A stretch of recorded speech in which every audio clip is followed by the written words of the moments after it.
अब उम्मीद करती हूँ आप अच्छे होंगे, स्वस्थ होंगे और अपनी पढ़ाई पर ध्यान दे रहे होंगे। आज 30 अगस्त 2025 सैटरडे है। हमारे यूट्यूब चैनल @प्रियंका त्यागी 6046 में स्काई मैथ सीरीज में मैट्रिक्स की क्लास ली थी हमने लास्ट सैटरडे। आज उसी को आगे हम कंटिन्यू करेंगे। तो जो फर्स्ट टॉपिक हमने मैट्रिक्स में, हमें एक टॉपिक पढ़ा था ऑर्डर।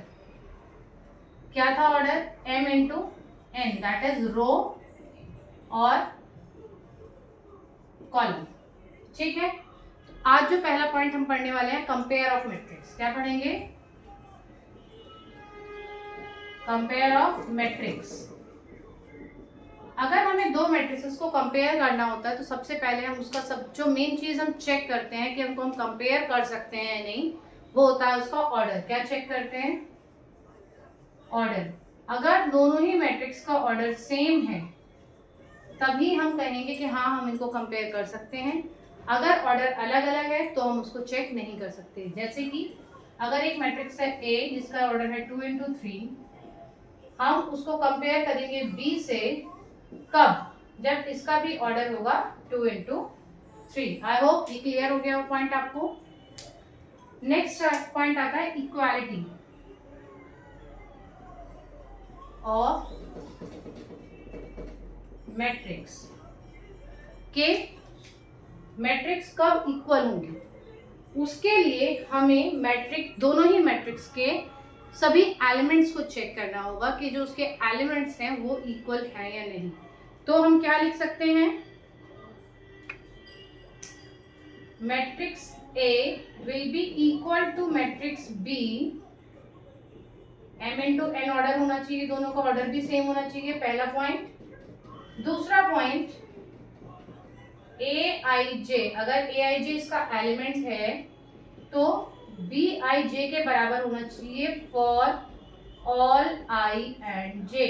सभी Ij वैल्यूज के लिए सभी एलिमेंट्स आपस में बराबर होंगे, तभी हम कहेंगे कि हाँ भाई ये दोनों मैट्रिक्स इक्वल है। एग्जाम्पल हम ले लेते हैं। एक मैट्रिक्स A है 2 3 4 5 और एक मैट्रिक्स B है 2 3 4 5। आप देख रहे हैं इसके सभी एलिमेंट्स 2 3 है, यहाँ पे ऊपर 2 3 है फर्स्ट रो में, सेकेंड रो में 4 5 है, सेकेंड रो में 4 5 है। तो सभी एलिमेंट्स आपस में बराबर है सभी आईजेस के लिए, तो हम कहेंगे हाँ भाई ये दोनों मैट्रिक्स एक दूसरे के इक्वल हैं। बट इन केस अगर इसी की जगह मैं लिख देती 3 2 4 5 और यहाँ होता 2 3 4 5, तो मैं देखती यहाँ पहला एलिमेंट 3 है और यहाँ पहले एलिमेंट 2 है, पहला ही एलिमेंट हमारा अलग हो गया, तो हम कह देंगे ये दोनों मैट्रिक्स एक दूसरे के इक्वल नहीं है। आई होप इतना आपको समझ में आया हो। फाइन, अब हम चलते हैं अपने नेक्स्ट टॉपिक की तरफ। एक पॉइंट आता है सिंगुलर मैट्रिक्स और नॉन सिंगुलर मैट्रिक्स। क्या वर्ड है?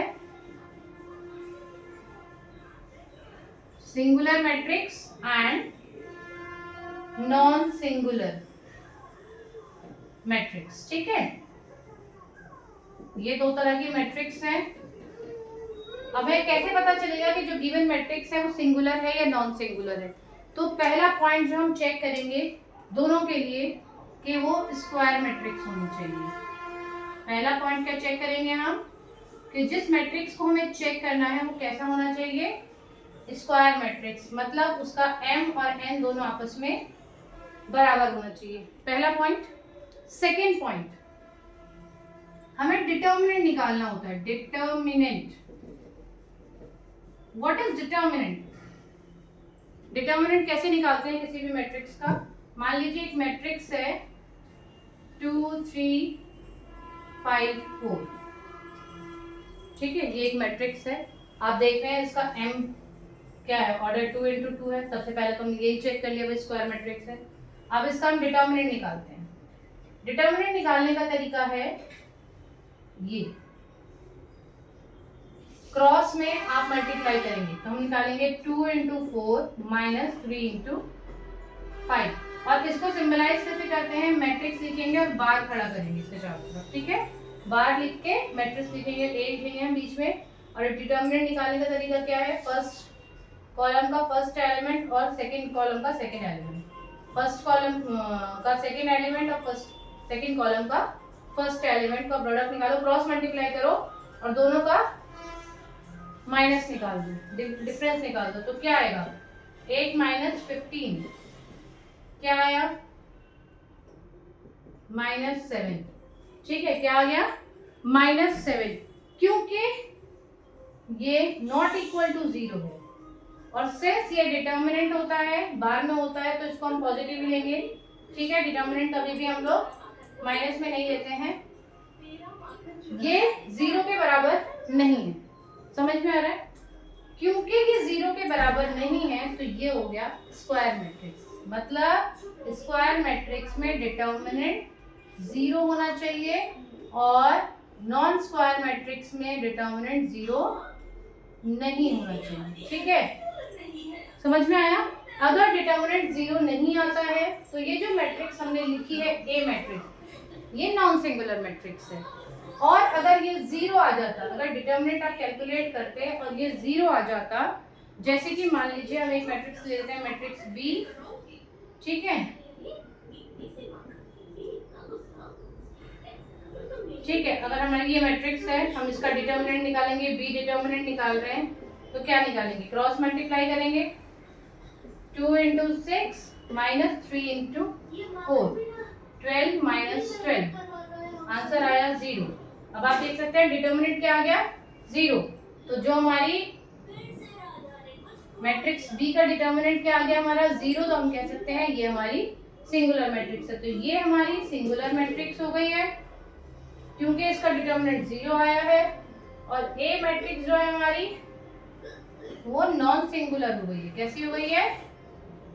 Non singular. क्यों? क्योंकि इसका डिटर्मिनेंट हमारा नॉट इक्वल टू 0 आया है। होप आपको क्लियर हुआ हो, आपको डिटर्मिनेंट निकालना भी आ गया हो। ठीक है, डिटर्मिनेंट इक्वल टू 0 तो सिंगुलर मैट्रिक्स, और डिटर्मिनेंट नॉट इक्वल टू 0 तो नॉन सिंगुलर मैट्रिक्स। ठीक है, होप आपको ये बात समझ में आएगी।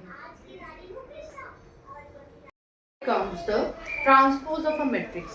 ट्रांस मतलब बदलना, पोज मतलब पोजीशन, किसी भी पोजीशन को चेंज करना ट्रांसपोज ऑफ अ मैट्रिक्स कहलाता है। अब जो ट्रांसपोज ऑफ अ मैट्रिक्स होता है उसमें हम क्या करते हैं, रो और कॉलम को, रो एंड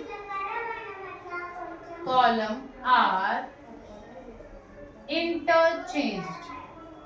आप इस वर्ड पे ध्यान देंगे, क्या वर्ड है? इंटरचेंज। इंटरचेंज मतलब जो चीज पहले रो थी वो अब कॉलम बन जाएगी और जो चीज पहले कॉलम थी वो रो बन जाएगी। एग्जाम्पल ले लेते हैं हम लोग, 2 3 4, एक मैट्रिक्स है 5 7 9। ठीक है, इसका ऑर्डर क्या है? 3 इंटू 2, 3 रो है 2 कॉलम है, तो ऑर्डर हो गया 3 इंटू 2। अगर मैं इसका ट्रांसपोज करूंगी, जिसे हम सिंबलाइज करते हैं ए टी से या फिर ए डैश से, अगर ये हमारी मैट्रिक्स ए है तो उसका जो ट्रांसपोज होगा वो किससे सिंबलाइज होगा? ए ट्रांसपोज से या फिर ए टी से। तो क्या निकलेगा? हम रो को कॉलम कर देंगे। तो पहली रो कौन सी है हमारी? 2 5, इसे हम कर देंगे कॉलम। सेकेंड रो 3 7, तो ये हो गया हमारा सेकेंड कॉलम। थर्ड रो है हमारी 4 9, तो ये हो गया हमारा फोर्थ कॉलम। आप देख रहे हैं कि हमारा जो ऑर्डर है क्या चेंज हो गया है? 2 इंटू 3। तो जो पहले 2 3 था अब हो गया 2 3। तो रोज और कॉलम आपस में एक्सचेंज हो गई है and get exchange with transpose की प्रॉपर्टीज। ठीक है, पहली प्रॉपर्टी है ए डैश की पावर डैश। इसको मतलब क्या कह सकते हैं कि हमने ए का पहले ट्रांसपोज करा और फिर उस ट्रांसपोज का भी ट्रांसपोज कर दिया, तो हमारा दोबारा से ही हमें ओरिजिनल मैट्रिक्स मिल जाती है। जैसे कि अगर मान लीजिए ए मैट्रिक्स मेरी 2 3 4 5 6 7, ठीक है, ये मेरी ए मैट्रिक्स है। क्या है? ये मेरी ए मैट्रिक्स है। मैंने इसका निकाला ए डैश, तो क्या हो गया? 2 3 6 4 5 7। अब मैं अगर इसका ट्रांसपोज करूं, ठीक है, अब एक बार तो ट्रांसपोज हमने कर दिया, अब हम दोबारा से अगर इसका ट्रांसपोज कर दें, ए डैश का ट्रांसपोज करें तो क्या बन जाएगा?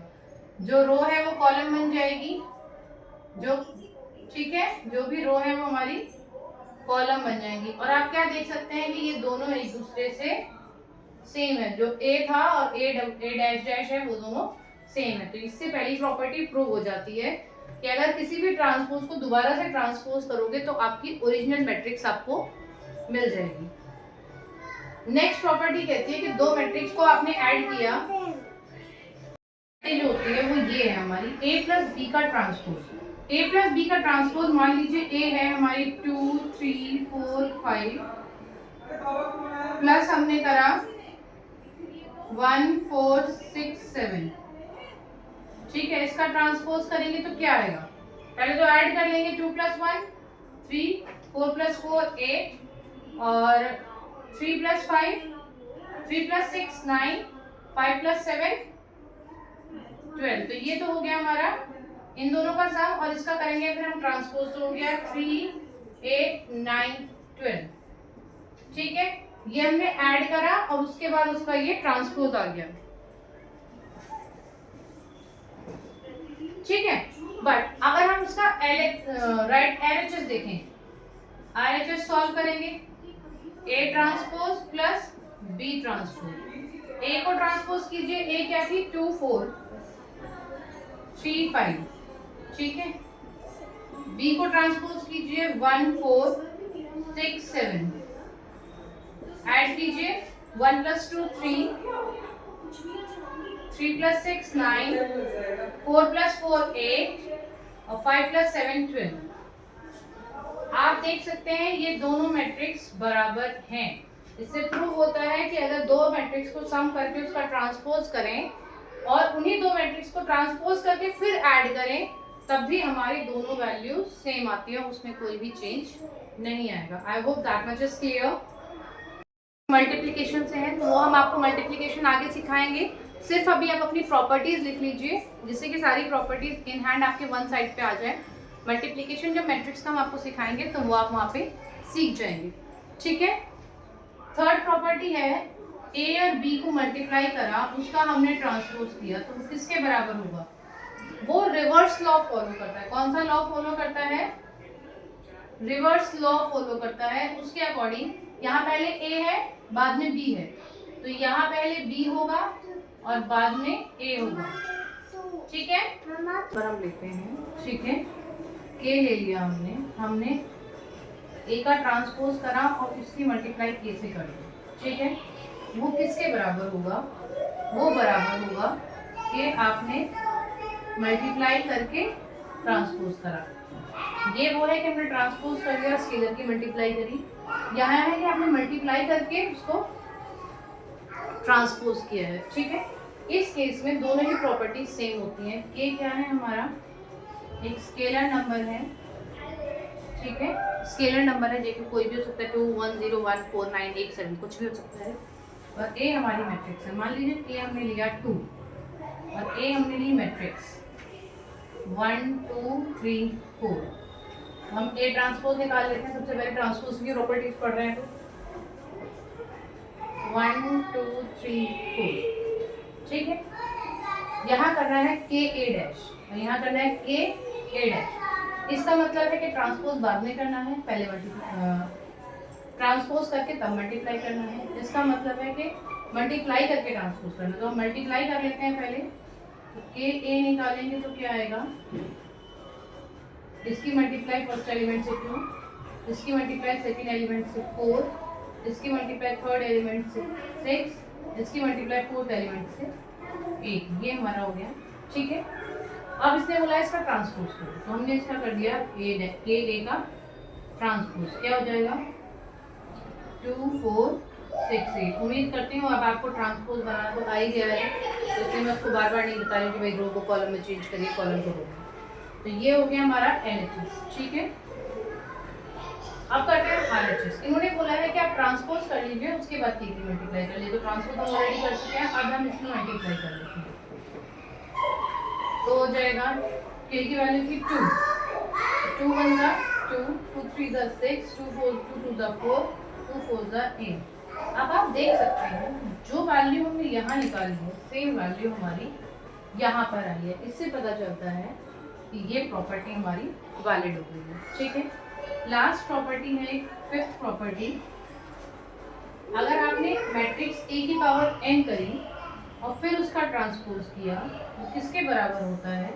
आप ए का ट्रांसपोज कर लीजिए और फिर उसकी पावर n कर लीजिए। ठीक है, ये होता है हमारा प्रॉपर्टीज ऑफ ट्रांसपोज। आज की क्लास में सिर्फ इतना ही। ध्यान से देखिएगा, पढ़िएगा, प्रॉपर्टीज को समझिएगा और उम्मीद करती हूँ मेरी क्लास आपको पसंद आ रही होगी। मैं ज़्यादा लंबा नहीं खींचती हूँ क्लास को, बहुत छोटी छोटी क्लासेस बना के टॉपिक्स को क्लियर करना चाह रही हूँ। मैट्रिक्स एक बहुत लेंथी चैप्टर है, बट उसको भी पूरा करके कोई फ़ायदा नहीं है, एक साथ आपको समझ में नहीं आएगा। हम छोटी छोटी वीडियोज़ बना के आपको छोटे छोटे टॉपिक्स क्लियर कर रहे हैं। नेक्स्ट वीडियो में मिलते हैं। Stay tune to my channel and stay happy. Okay, bye.